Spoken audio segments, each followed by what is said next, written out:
Igitondo cyiza nshuti muvandimwe wowe ubana nanjye buri uko bwije nuko bukeye, ariko nawe ugeze kuri uyu muyoboro wa YouTube aribwo bwa mbere nakuramukije.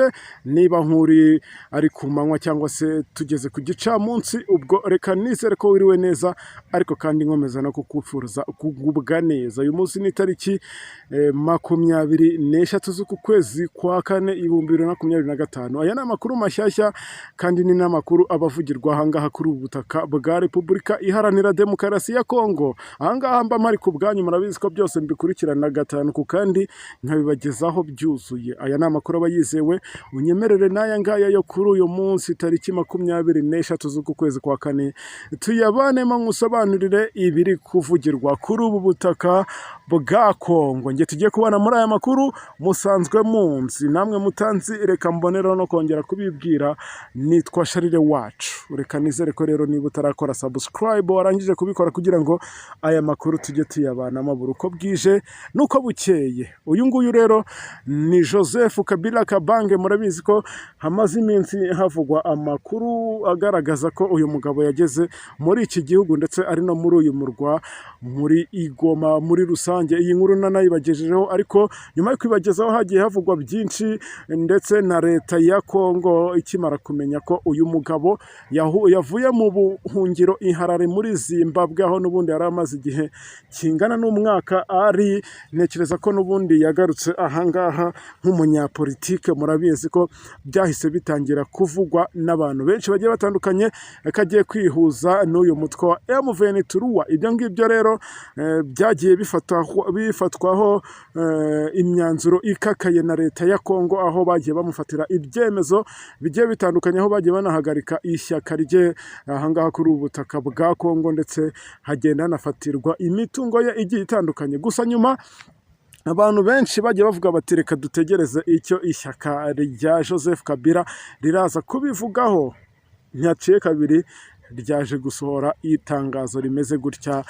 Navuga ko ari nk'amakuru nyine adasanzwe, ni n'amakuru mashyashya. Ni nayo mpamvu nanjye nje kuri izi mikoro, cyangwa se uri kunyumva kuri izi mikoro, ni ukugira ngo byose mbikugezeho usobanukirwe ibyo iri shyaka rya Joseph Kabila Kabange wahoze ari umukuru w'igihugu iki ngiki cya Repubulika Iharanira Demokarasi ya Kongo, dore ko yanakiyoboye imyaka igera kuri 18 yose. Ubwo murabyumva neza cyane.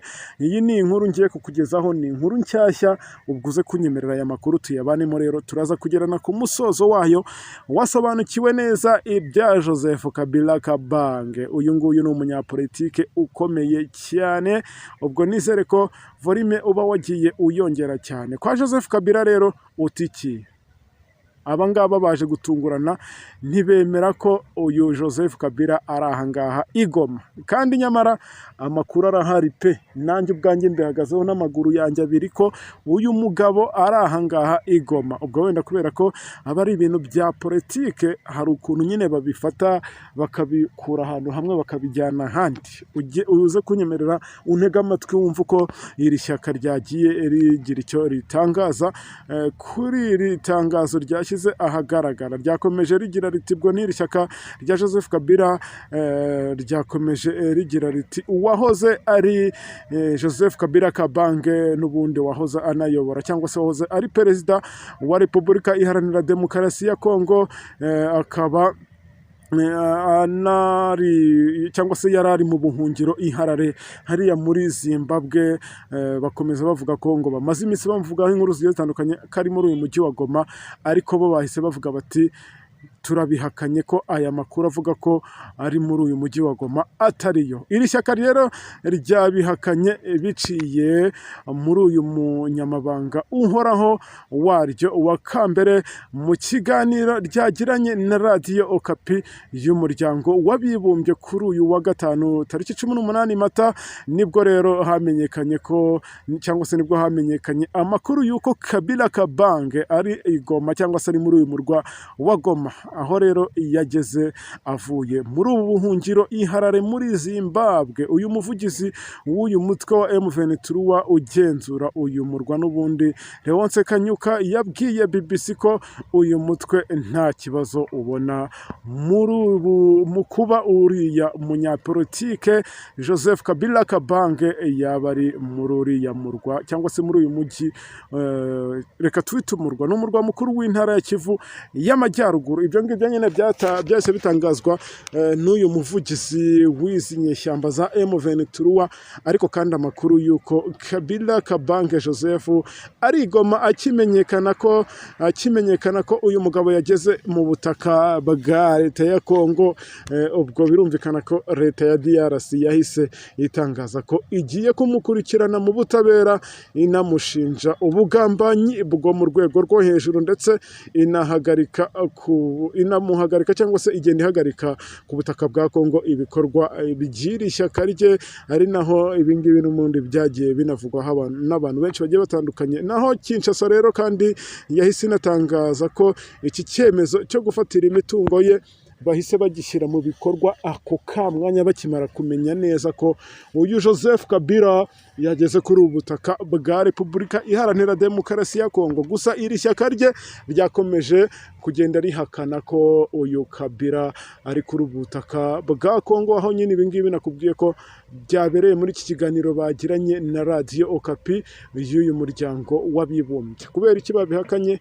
Ni uburyo bwo kugira ngo ubwo wenda umutekano w'uyu Kabila ukomeze kurindwa nk'uko bikwiriye, ariko kubera ko twebwe n'ubundi ahangaha tuba twarahageze, ngira ngo n'amafoto twagiye tuyafata, kereka wenda niba yahageze, nababwiye ko yahageze ejo bundi ku itariki 18 bwo hari kuwa gatanu, ntekereza ko ari nabwo yahageze, ubwo wenda kereka niba yarahageze akongera agasubirayo. Gusa iri shyaka rye nk'uko ryakomeje ribitangaza ntago ryigeze ribivugaho byinshi cyane, kuko iyi Radio Okapi y'uyu muryango w'abibumbye yakomeje kugenda ibahata ibibazo, bababaza bati none se yarinze gufatirwa imitungo ye koko batamenye ko uyu mugabo Joseph Kabila, uyu munyapolitike cyangwa se uyu wahoze ari perezida w'iki gihugu, ko atageze kuri ubu butaka bwa Kongo?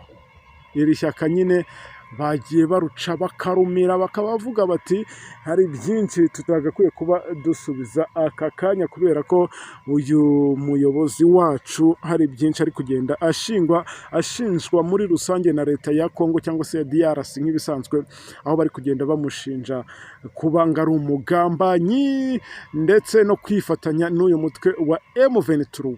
Gusa kandi ayo niyo makuru yabaye agiye hanze aturutse muri iri shyaka uyu mugabo Kabila abarizwamo. Gusa nanjye murabizi ko ahangaha byose mba ndi kugenda mbikurikirana, ubwo andi makuru ndaza kongera kugenda nakira aturuka ahangaha, ndi tayari kugira ngo nze kugenda nyabagezaho. Gusa yo waba wumvishe cyangwa se ayo waba ufashe nayo ngayo, nuko iri shyaka ryahakanye neza rwose ko uyu Joseph Kabila atari kuri ubu butaka bwa Repubulika Iharanira Demokarasi ya Kongo. Ese ubundi wowe waruneze amatwi koko? Urahakana ko uyu mugabo atari kuri ubu butaka bwa Kongo cyangwa se atari muri uyu murwa wa Goma? Njyewe ndabyemera kubera ko naramwiboneye n'amaso yanjye. Reka rero andi makuru ari buze nyuma y'aya ngaya tuze nayo kuyabanamo, kubera ko amakuru yacu ntago ajya ashirayo. Nge ahangaha ndahari ku bwanyu. Ndagushimiye wowe twatangiranye iyi nkuru, mubwira ngo amakuru yacu nakagaruka dusubire mu makuru yacu ari imbere. Njye mvuga kuri izi mikoro cyangwa se nge twabanye muri aya makuru ya Risharire wacu. Asante sana.